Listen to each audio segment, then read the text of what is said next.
You wanted the best. You've got the best podcast, the hottest podcast in the world. The Chris Voss Show, the preeminent podcast with guests so smart you may experience serious brain bleed. Get ready. Strap yourself in. Keep your hands, arms, and legs inside the vehicle at all times, because you're about to go on a monster education roller coaster with your brain. Now, here's your host, Chris Voss. You wanted the best. You got the best. The greatest Kiss band in the world. Has anyone ever figured out in all 13 years we turned this month that I stole that from Kiss Alive 1? That's their opening when they do that. So yeah. And I'm of the vintage Chris. Where I would actually get that. We have a fan of Kiss, 2 fans actually, and so we stole that. We thought it was a great pitch, but if you haven't figured out where that is from, shame on you. Go listen to Kiss Live 1, 2, 3. Anyway, guys, I'm Chris Voss. If you've never met me before, the host of the show. At least that's what the title says they sell. They prop me up every day, and we put up podcasts. You may have heard of it. Anyway, guys, thanks for tuning in. We certainly appreciate you guys being here. We have an amazing guest on the show, Mary Ann Snow. She does a lot of things. She's a multi-hat wearer, if you would, a multi-serial entrepreneur, if you would. So we're talking to her about her things that she does and how she accomplishes them. In the meantime, always go to give us a 5-star rating on iTunes. Refer the show to your family, friends, and relatives. Put your arm around them and say, have you joined the family that loves you but doesn't judge you? The Chris Voss Show. Also see our big LinkedIn group and our LinkedIn newsletter and all this stuff and all the crazy places we are on the web. We have today Mary Ann Snow. She is Sophaya's founder and CEO. She's a recognized remote work expert with over 18 years experience helping organizations use remote work and distributed team strategies for cost-effective business growth and competitive market advantage. Her and her team focuses on the human side of remote work throughout the pandemic, which is probably really good for remote work for the business consulting. Her and her team applied their expertise to help companies rethink their business models, stay connected with their people, and assess their strategic risk. Her goal is to help her clients build greater business resilience, learn new skills, she's schooling the new skills, and leading dispersed teams and productivity plan for the workplace of the future. I'm just adding to your bio as I go. Welcome to the show, Mary. How are you? I'm great, Chris. Thank you very much. And yes, the pandemic was quite an experience for a lot of people, wasn't it? What? Did something go on the last 2 years? I'd say that you want to talk about a proof of concept that we could do way more than we think, thank God, with technology these days. And think about all the people in the world who kept the world running, even though we were doing it from our closets, from our kitchen tables, and God only knows whatever else is sitting behind our virtual backdrops. I'm looking to go ultra remote. I want an ultra remote situation where I can be as far away from my boss as I possibly can, not have to do any work, and still receive checks. Do you have a program for that? Anyway. Yeah. So give us your .coms. We're going to be talking about a couple of different projects that you're working on. Give us your .coms so people can look them up on the interwebs, please. So our website is our business-to-business B2B consulting company. It's Sophaya.com. And then we've got the Remote Nation Institute, where we're standardizing work practices for folks who have to manage these types of organizations. And that is remotenationworks.org. Come and find us if you're leading remote teams, if you want to work distributed teams, and if you want to know how to manage Chris Voss, when he's off gallivanting. Come and talk to me. I'll help you with that. Don't talk to her, please. Let me gallivant away. So let's talk about the first company first, Sophaya. Tell us about what you offer clients, how you work with them. I'm sure our LinkedIn crowd was going to love this data. So it's no surprise to anybody that, the pandemic obviously forced a lot of people into flexible work. But the reality was, Chris, is no matter how many headlines, whether we're talking about people like Elon Musk or we're talking about folks before him, IBM, who claim that they want everybody back into an office. The plain fact is, with globalization and companies that are distributed, they sit in more than one place. the likelihood that you're going to be sitting in the exact same geographic location as your boss was already starting to shift before 2020. Mm-hmm. And then in 2020, it really took a turn. It became front and center. So we work with organizations that have been trying for years, really struggling for years, thinking about how do you take a global team or a national team or even a regional team that's sitting in different locations? How do you keep them engaged? How do you actually keep them in the know? How do you build trust, but also hold them accountable? And how do you shift the way that you're thinking about how you're going to get the best value out of that team? Yeah. And so you come up with it sounds like you were in the business for a long time before COVID. And so you guys already have a system down, and COVID probably, like you said, proof of concept. Yeah, it was interesting because I've been working in distributed teams and remote teams since the 1990s. And actually I was running national teams of folks, and you want to get a big kick out of things. When I first started, the only technology that was available was VHS tapes. And so if we wanted to get a message out to a national group of folks on the team, I would have to go into a video studio, get videotaped. It would go on a VHS tape. We would then make copies, which I would put in envelopes with labels and take to something called the post office. I've heard of that. I've heard of that. Yeah. And, so I was working in international finance and with international financial service teams. And the only video channel at that point was Skype. And there was this little product that was just starting to come on the market that I started working with called SharePoint, Microsoft's big kahuna, collaborative team program that they're pushing a lot right now. And I was actually working with the Redmond team because I was a beta tester very early on and was already convinced that it was a really great platform to use. Yeah.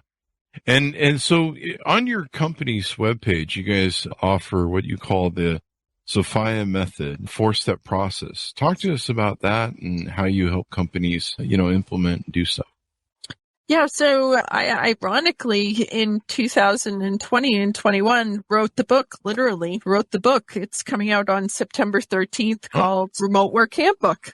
And the 4-step process really boils down to, first of all, do you have a strategy that integrates and implements remote work very deliberately and consciously into your business objectives so that you can get your leadership on board and get them, informed. And the second piece is we help you to assess your operations to really kind of think about how do you start integrating some of the best practices into every level of your organization.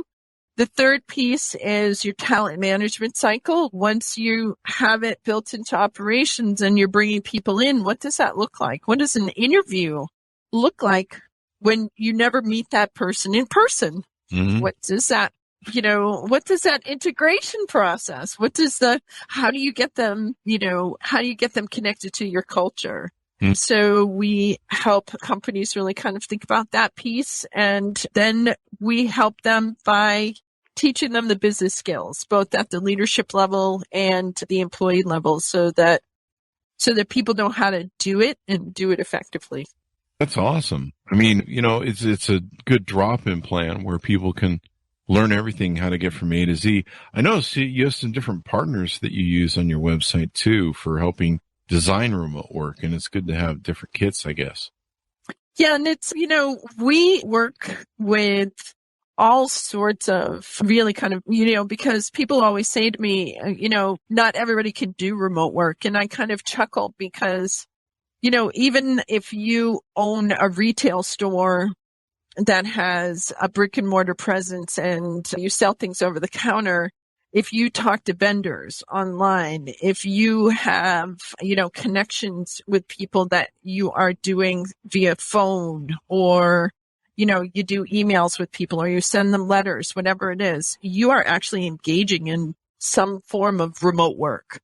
So even very traditional companies are really kind of thinking about things differently. And quite frankly, technology is disrupting a lot of things. During the pandemic, we're now working with healthcare systems that are thinking about different ways like telemedicine to connect with their patients. We're thinking about different ways that retail companies that have receptionists, different types of organizations like banks. We worked with a hearing aid company that had hearing clinics. We worked with a very large scale automobile company. It's an international company. Everybody knows it. Begins with a T. And quite frankly, they're thinking about the way people buy cars now in comparison to how they used to. So we were helping them to bring their dealers in so that their dealers could start to really reimagine how they're going to interact with their customers in the future. So we're talking small scale, big scale, manufacturing, energy segments, financial services, name a business. And it's quite possible that we've had a conversation with them. So what's the future of remote work? Do you see, I know people, some companies have been trying to claw back workers in the office, and they've met some significant resistance. People are very spoiled by this program, and I think they feel that maybe their life quality, the quality of life is better. I mean, I've seen a lot of people talk about how, I'm not stuck in traffic 4 hours a day. My life quality is better. And sometimes they're switching to other employers for remote work. What's the future of things seeing? Are we going to refill all these empty leasing buildings I see everywhere around me? Or... Well, the reality is that every employee survey, every labor market survey that has been done by all the big consulting companies indicate that flexible work is going to be a differentiator and something that puts you in the preferred employer category in the future. Wow. I think, and I think what's really important here is Chris, I want you to think back on the last 2.5 years, right? So we told people who had never worked from home that we were going to send them home. We told them they were going to have to do it whether they liked it or not. Even when school was out, they had to homeschool kids. Daycare was gone. Going to the grocery store was hard. Everybody's fighting for internet bandwidth, and we made it work for 2.5 years. And now that things are opening up again, what managers are telling people is you have to come back to the office because I don't trust you. So you saved our bacon during COVID and the last 2.5 years, but if you don't come back to the office because I don't trust you, and guess what? A lot of people are not loving that too much, feeling disrespected, basically saying, I saved your bacon, and now you are telling me I have to get in a car. I have to drive to work for 2 hours when the gas prices are astronomical. Yeah, that's true. And now I have daycare back. My kids are going back to school, and you're going to make me come back into an office for what? And here's the really crazy part. The really crazy part is very often when people are getting back into the office, they're not going into conference rooms to meet. They'll actually meet from their laptop and do virtual meetings inside the office, mind you. That is crazy. I haven't heard that. So basically, instead of, walking over to Bob's booth, you're just like, I'm just going to call Bob on my laptop because I've been doing that for the last 2 years. There's no reason to walk 5 feet to his booth because, I'm used to this, right? Yeah. And quite frankly, we were going in that direction anyway because everybody was already feeling from, 2008, 2009 with the financial crisis. You and I both know that teams got leaner and people were doing more with less. And then we had the Great Resignation. We had COVID. We had Great Resignation. And, Yeah. people are not willing to put up with what they put up with before. Well, plus no one wants to go to Bob's booth. He smells bad, and he always has fish for lunch. Please. From the microwave. That's right. Chris, you named something really great, which is, it's like, don't over romanticize The Office. Do you think it was that great before? And, Wasn't. I mean, it's the same as people working from home. People are just on YouTube between Tuesday and Friday, or OnlyFans, doing whatever. Like Monday was the day that they were working. I'm going to push back on that, because this is a joke.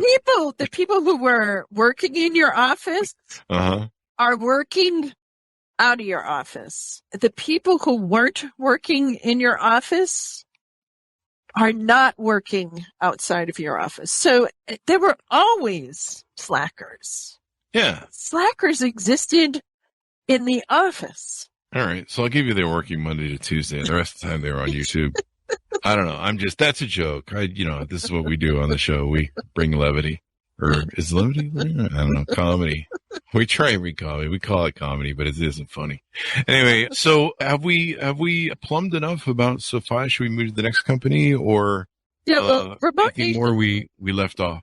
I think, the Remote Nation Institute was born in 2020 because we were getting inundated with calls from folks who were really completely, absolutely fluxumed because they had no idea. It's like, what do I do? How do I do this? And, so they were trying to really kind of think about how they were going to do it and how they were going to get it done.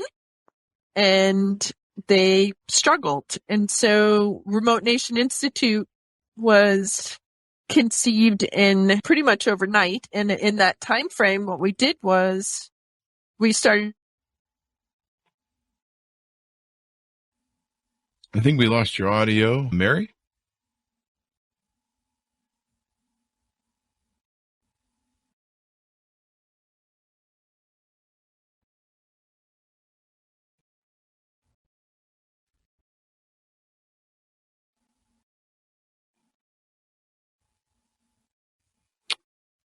We'll be back with Mary here in a second. We're enjoying the remote networking issues that people have to remote networking. There we go. Let's see if we have her back now. Hey, I've got you. I've got you on audio. Let's see. Mary? Hi, can you hear me? I can hear you.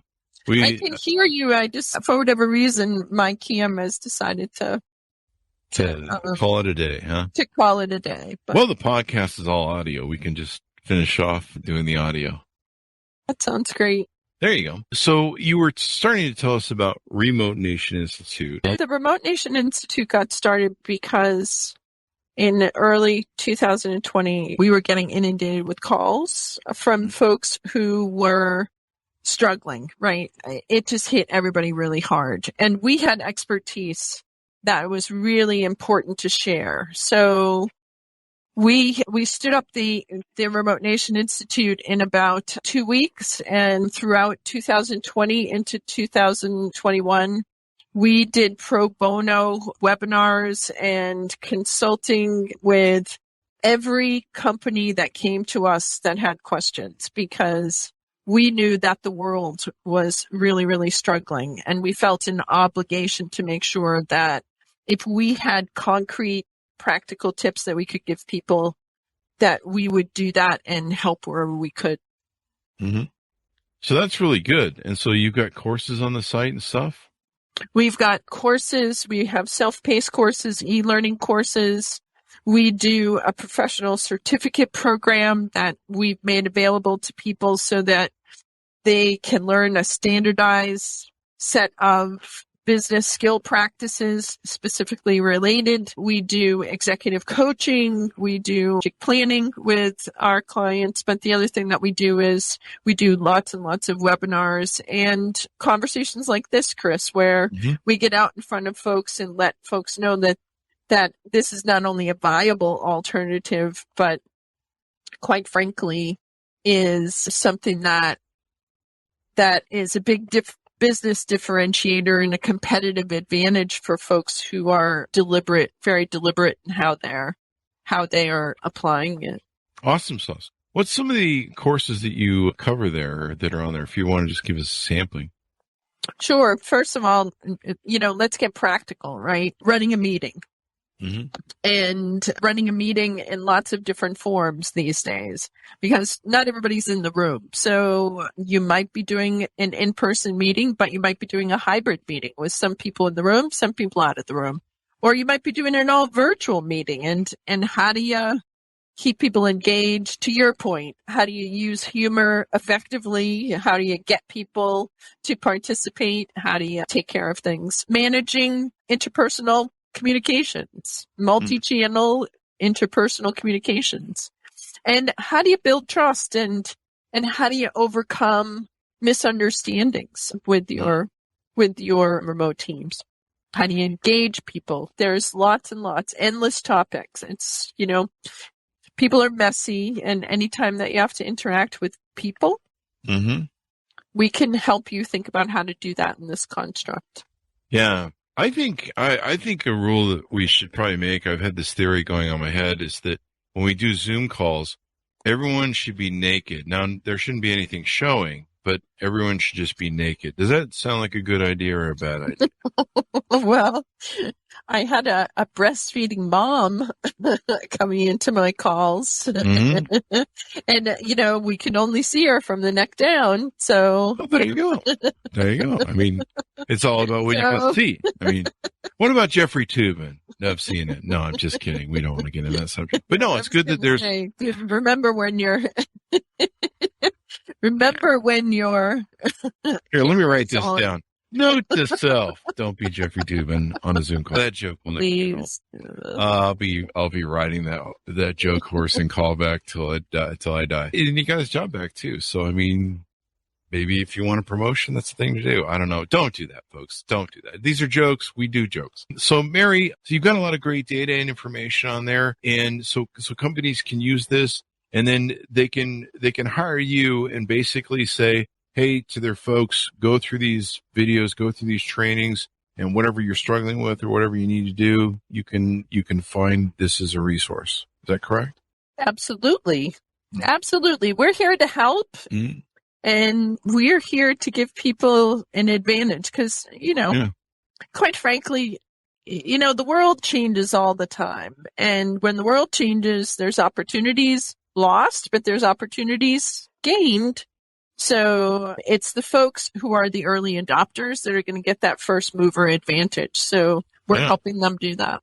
It's really interesting to me that the people who have embraced remote work and have mastered it, or, they're trying to master, I don't know if anybody's the greatest at it. Maybe somebody is. You probably have a good idea if anybody's really got it down well, but I think it's still a moving target. But, it's interesting to me how there were people that, they jump ship. They'd be like, oh, you want to claw back, bring us to the office? Yeah, we're going to go with another employer. You saw some high level people leave at Apple and change their clawback policy because they're like, oh crap, we're going to lose good people if we do this clawback. It's really interesting, the balance. What do you think about the hybrid sort of thing where, I don't know, people come in the office every other day or something, or half the week and the other half they don't? Is that going to be a successful thing in the future? I mean, maybe you got to show up once a week and, have a meeting and just let us know that you're wearing clothes or something. Well, for one day out of the week, you're not running around in your pajamas. Well, but if I'm effective and I'm making money for you, why do you care? Why is that a problem? So I think it's important that we're really kind of saying to ourselves, what do we care about when we're thinking about, what we're paying for with our employees these days? And I think it's important that most people know that Apple's not the only one who clawed back. Elon Musk, who is, Mr.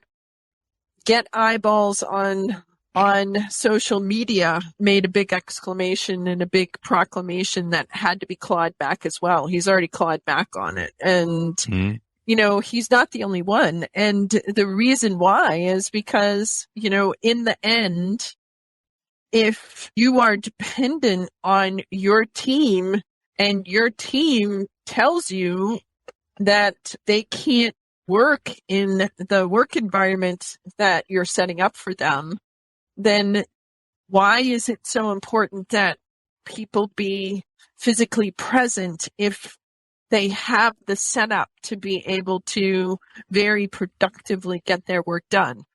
And I think that that's a big question that I say to people a lot. Why is it important? Why, really kind of think about what it is that you're objecting to. And if it comes down to you want to see people because you want to see people, then whose problem is it? Isn't it employees' problem or is it your problem? It's kind of that old world. Is it old world thing? It's become old world thinking now we need to see people working or else. Well, I went to my first in-person networking event and I was pretty amused by the fact that there were a lot of individuals in that room sporting their, high-powered suits and doing a lot of fist pumping and chest bumping, just to make sure that everybody understood that they were there and they were in the room and they were doing their thing. And so I'm like, how do you know that you're the big cheese if nobody actually can see you, right? And so I think we have to really kind of think about why we want folks in that space. Now, I will also tell you that, there will always be value to in-person stuff within a context, right? Mm-hmm. And it's just like, if you're going to bring people together, then do you want to maintain an office and pay that rent when people only want to come together once a month? Or maybe they're coming to the office once or twice in a week and you still have the same overhead. So why is that a good business proposition for you, and how is that going to impact your bottom line? Yeah. I had heard, I don't know if this is true, I think it was a survey or something I saw on LinkedIn, that they found that most people that were coming back to the office, they were just spending all their time socializing around the water cooler. Like, it was like, they were just catching, hey, what did you do this week? We took the kids for a barbecue and blah, blah, blah. It's like they weren't doing anything. They were actually using it as it became like a social event. Like when you go to the bar or the club after work and socialize, it almost became like that instead of people going, we should get to work now at our desk for a change. It's interesting. I'm going to go back to what I said before. There were always people who were using work as more of a social event, and there were people who were actually getting the work done. Yeah. And here's the interesting piece. I will tell you that if you looked at that survey, it said, yes, they were glad to go back to the office and see their buddies, but then they said, can I go back home tomorrow to work, to get my work done? So, and appreciate that even really diligent employees coming back into the office, if they're getting pulled into meeting after meeting, or if they are getting disrupted because they haven't seen someone for a while, then it's harder to get your task list taken care of. And so, you have to balance those things. You definitely do. What do you think about, we've had a lot of people on the show for remote work and book authors. What do you think about the software? I feel like there's some sort of software that will track whether you've been working or not. I think this goes back to, do you trust people or don't trust people? And, ultimately, if you set up a culture where you're going to track people electronically and you're going to put them in a police state. And I don't care. I mean, people do this in an office. Yeah. People do this with call centers. They do it with all sorts of different stuff. And, appreciate that you get a certain level of compliance, but you'll also get smart people who are going to figure out how to game the system. So you're not necessarily going to get better productivity. You're just going to get people who are going to get a little more savvy about, if they're going to figure out a way around it, they were going to figure out a way around it no matter what. And, I many years ago had a locksmith who once said something really profound to me. And he said, locks keep honest people honest. Yeah. Years ago I read, it used to be over there, Tom Peters' book, Thriving on Chaos. And I believe it was one of the chapters, he talks about trusting people. He's like, the more trust people have, the more honest they'll be, or the more they're entrusted with, the more honest they would be. And he wrote in his book about how people who work at nuclear plants, they're trusted with something very powerful. Right. They're usually very responsible. And I took that and ran with that, and then I almost bankrupted me and my companies. And what I realized is he'd missed a key note. The reason those people are responsible is, yes, they know they can kill millions of people if they screw up, but they can also kill themselves. So it's kind of a personal interest of dying in pain. If you steal staplers from my storage room, no one's going to die. So I learned the hard way about that. How do you feel about that? I mean, we can trust people, but isn't there a certain point, like you say, with the analogy of the lock, where certain locks keep people? I mean, how do we measure, or I don't want to ask for the secret sauce. Do you think, but what's good ways to measure whether people are being productive or not? Do you do reporting on them? Do you, somehow, measure the metrics of their work? So you just, encapsulated in very short order some of the primary concerns that multiple people have when they think about remote distributed teams. The assumption is if people are out of the office, that there is a higher likelihood that they're messing around and screwing off. And, ironically, people can mess around and screw off in an office just like they can steal if they're in an office, just like they can be dishonest and have a lack of integrity in an office. So let's parse it out. What it basically means, and it's not a secret sauce, it really kind of comes down to trust but verify. Do you have some sort of an accountability structure where you've actually set up expectations, where you have conveyed those expectations, and then you have a skilled group of managers or leaders or supervisors who are then capable of holding people accountable by observing their performance against performance metrics. Mm-hmm. So, part of this is, what are you asking of people? Do they have job descriptions? Do they have performance requirements? Do they have functional responsibilities? And do they have published deliverables? So when you're sitting there saying, how do you know someone's working? Well, if they are meeting the requirements of the job, if they are producing the functional tasks appropriately, if they're delivering on whatever you have set out for them for tasks in a manner that you've laid out, and you're observing this and you're providing feedback for folks. And if they're off target, you're going to call them on it. You're going to go to them and say, hey, you missed a deadline. Tell me why. And, at first, give people the benefit of the doubt. Maybe they missed a deadline because there wasn't clarity, or because you gave them a piece of crappy technology that wasn't up to the task.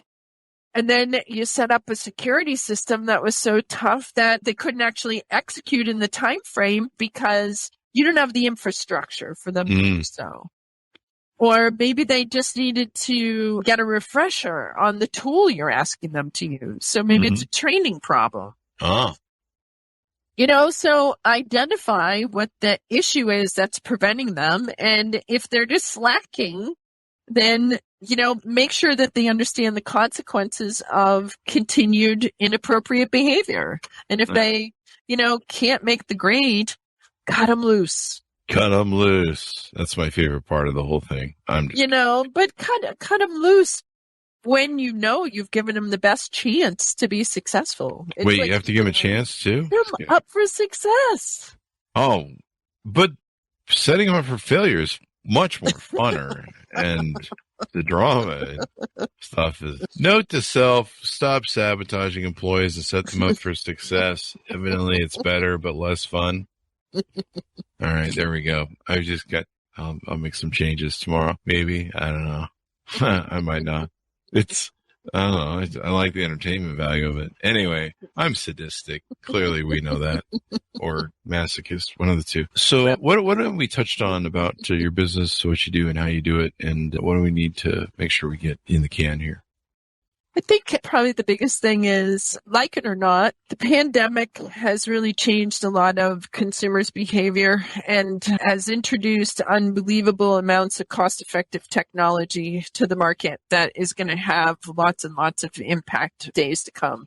So when you think about consumer changes, when you think about a reduced workforce that is demanding flexibility, when you think about a whole different set of societal rules in terms of, how people are talking to each other and coming together and what they're willing to tolerate and not tolerate, then I think you got to make sure you rethink your business model, because we're not going back.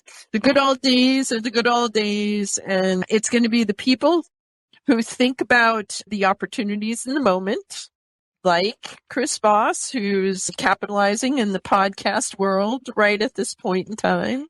Yeah. Right? Because we get our information differently, we connect with people differently, and, think about that for the future. Yeah. I'm pretty sure people never listen to podcasts while they're on work hours. But, the great thing about the podcast, the Chris Voss Show podcast, you never have to feel guilty. You could tell your boss that you were listening, so you can learn all the important data Mary is sharing with us, because you want to be the best remote worker you can. So there you go. Or if you're a leader who's trying to do remote work and stuff, it's an interesting field that we're in, and in kind of uncharted territory, if you will. And the one thing I'm mostly glad about is I'm not invested in commercial real estate, because I know that's everywhere I go, I see these buildings going up, and I'm just like, who's going to use that? Like, I'm just surrounded by empty office buildings that I don't know. I just participated in an international conference talking about the future of work and how the current trends are going to impact, and it's changing the way houses are designed in Australia. Wow.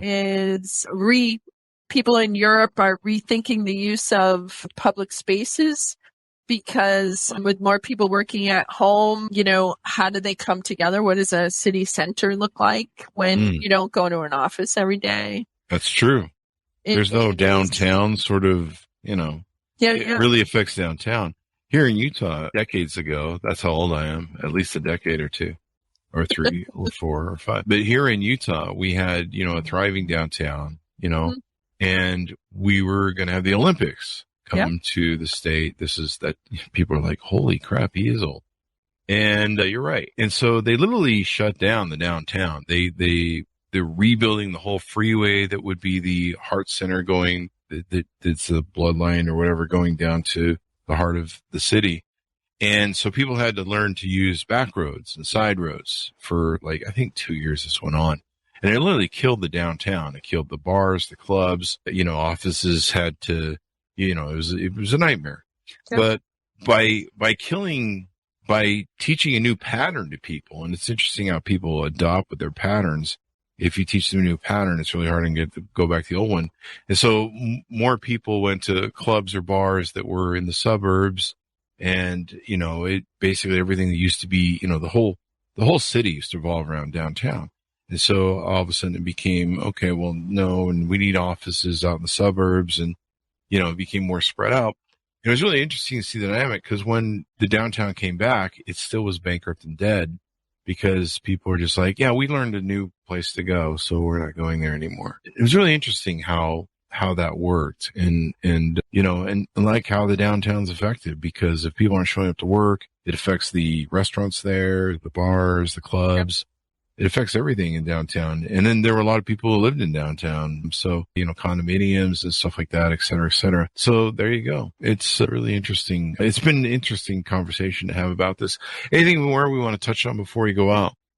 No, I think your example is really kind of reflective of what's happened in COVID. We've had 2.5 years, Chris, 2.5 years of disruption, 2.5 years of entertainment was disrupted, luxury stuff was disrupted, work was disrupted, and now people made different habits. Yeah.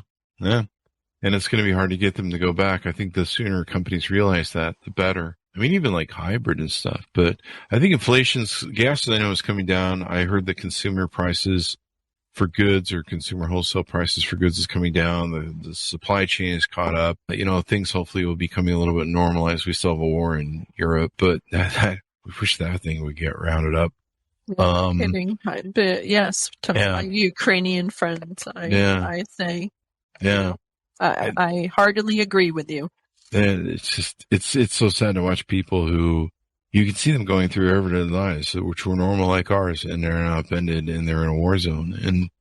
And so hopefully, somebody takes care of the Putin problem. But, it's interesting the world we live in. And it was kind of funny how everyone was starting to go back to the office. They were forcing people back to the office and the gas prices went crazy.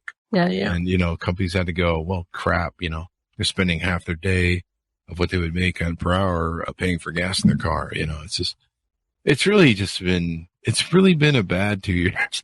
Like, I have to tell anybody, but it's great that there's resources like yours where people can utilize them to make do with the state that we're in. And but it's not just make do, my dear. It is, it's like, how do you capitalize on it? Because there are people right now who are moving and shaking in ways that are going to have very, very specific positive impacts on their business models. Most definitely. Well, give us your .coms again so people can look them up on the interwebs, please. So we've got Sophaya at SOPHAYA.com, and we have remotenationworks.org. You can find me on LinkedIn. I'm all over LinkedIn as well. And we love having conversations about remote work. And we have my book coming out September 13th, the Remote Work Handbook. There you go. Is it going to be on Amazon and stuff? People can order it there? It's already up there for pre-sale. All right, cool. Order that book up for pre-sale, folks. You can get it wherever fine books are sold. Thanks for coming on the show with us, Mary. We really appreciate it. My pleasure, Chris. So nice to meet you and so nice to meet your audience. Pleasure. And they've learned so much. So it'll be good. It'll be, it's really an interesting future that we have going on. And I'm sure that we're all going to barely got started. So enjoy the ride.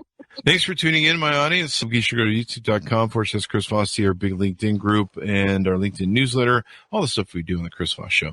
Thanks for tuning in. Be good to each other. Stay safe. And we'll see you guys next time.